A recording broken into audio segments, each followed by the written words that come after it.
think that by now I would have figured out how long it takes this thing to catch up with me. But in my defense, it seems to take different amounts of time on different days. But anyway, hi, my name is Courtney, and I am very passionate about helping women with invisible illnesses realize that you can still lead a pretty healthy and active lifestyle. It's just not going to be the one you had envisioned for yourself, but the time is going to pass regardless, and you have to make the best of your situation. So, um, yeah, I'm kind of struggling right now. If you know me very well, you know what's going on. If you don't, well, sorry, but it's none of your damn business. And I don't mean that disrespectfully. It's just not your business, and it's not something I want to blast out on the internet. But things have been really challenging. I've had to really take a look at myself, and I started wondering the other day, how do I know the difference? Is it a fear of failure, or is it a fear of success? And doesn't that sound crazy? But they're actually pretty closely related. This information, by the way, is from psychcentral.com. So why do we fear failure? Well, there's a lot of pretty obvious reasons, right? Maybe you have a track record that's not so stellar. Um, Maybe you've been criticized or punished for mistakes you've made in the past.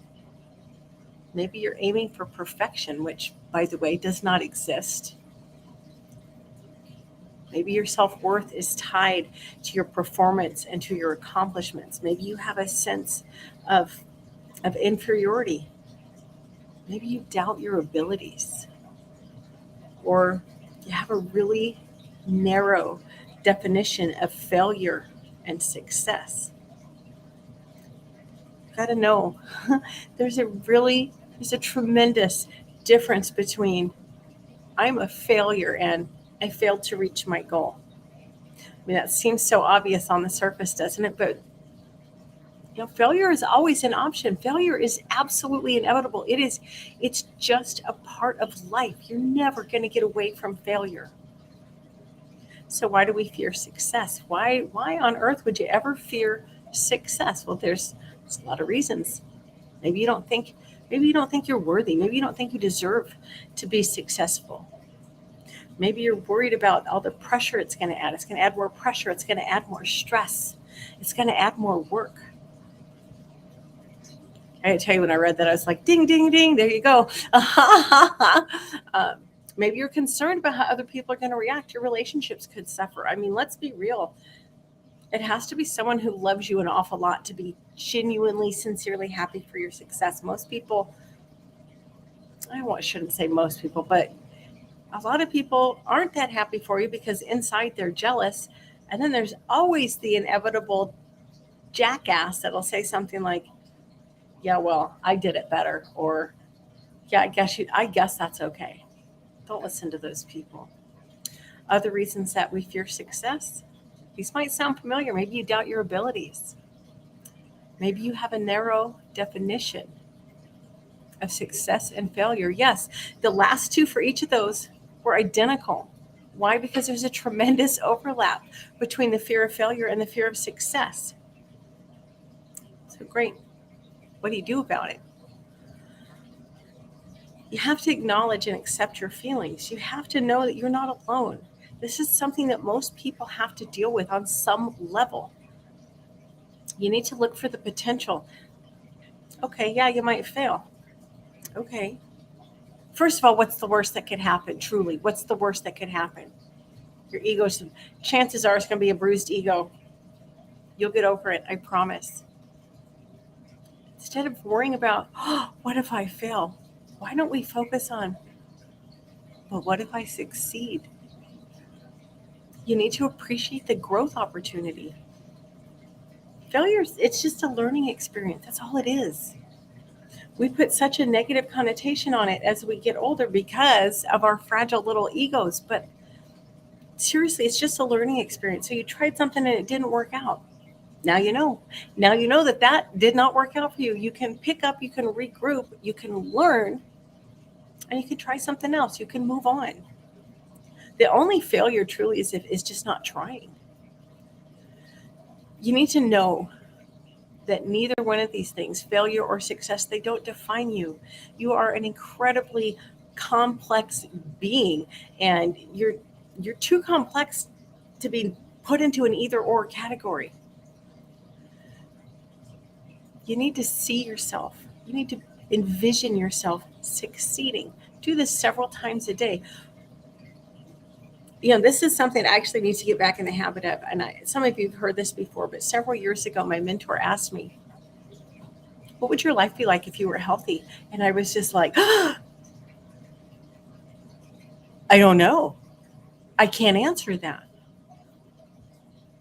So he told me to think about it. What would be different about your life? So if you were to succeed, what would be different about your life?